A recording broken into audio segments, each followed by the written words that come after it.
हमारा भी मामूल होना चाहिए, कम से कम 3 पारा तो रोज का जरूर पढ़ें। एक घर पे एक मस्जिद में बैठ करके पढ़ लें और एक तरावी में पढ़ते रहें। लेकिन आज मैं गलत नहीं कहता किसी चीज को, लोग 3 दिनों की, 2 दिन की, 5 दिन की, 10 दिन की तरावी में आप आते हैं, उसके बाद पढ़ने के बाद खत्म कुरान के बाद आप गायब हो जाते हैं। ऐसा नहीं होना चाहिए। आपने कुरान खत्म कर लिया, बहुत अच्छा है।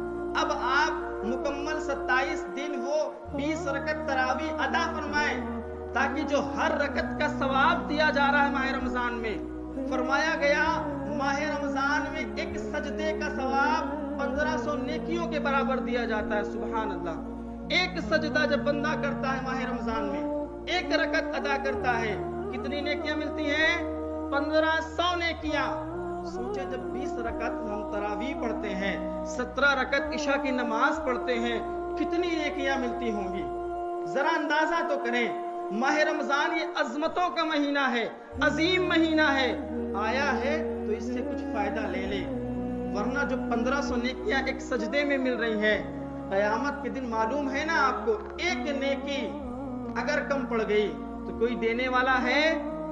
कोई है देने वाला? आपका दोस्त हो, भाई हो, माँ हो, बाप हो, चचा हो, रिश्तेदार हो, कोई आपको एक नेकी देने वाला नहीं है।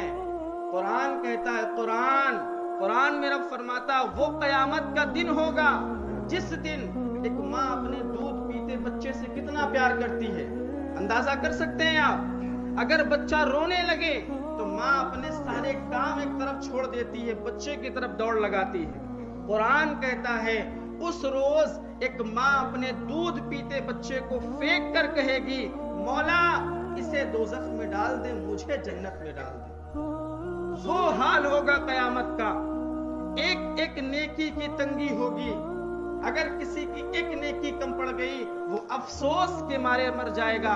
काश हमने माह रमजान में मुकम्मल तरावी पढ़ ली होती तो हमारे पास नेकियों का अंबार हो चुका होता।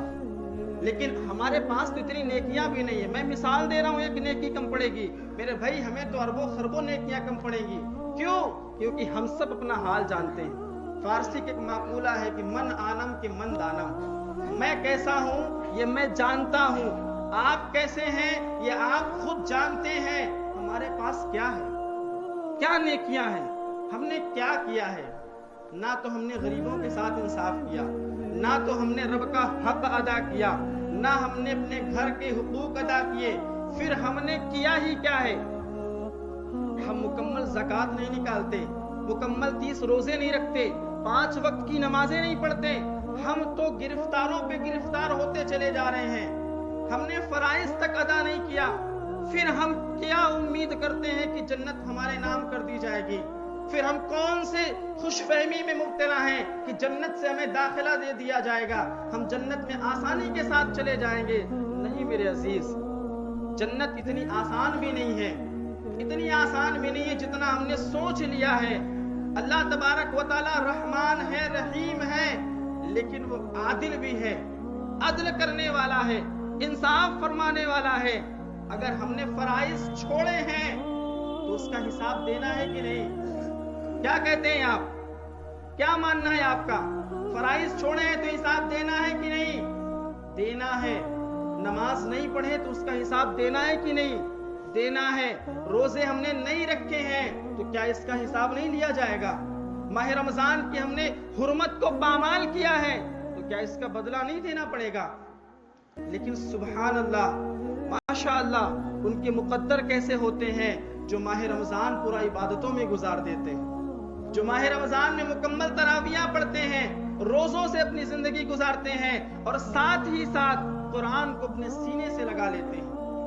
मैंने देखा है कुछ ऐसे लोगों को, और आप भी देखते होंगे, माह रमजान में कुछ लोग अपने कामों को छोड़ देते हैं, कारोबार को बंद कर देते हैं और सिर्फ मस्जिद में आ जाते हैं। मैं नहीं कहता आप मस्जिद में आ जाएं, कारोबार करें, लेकिन इबादत का वो टाइम फिक्स कर लें कि इस टाइम मुझे कुरान की तिलावत करनी ही करनी है।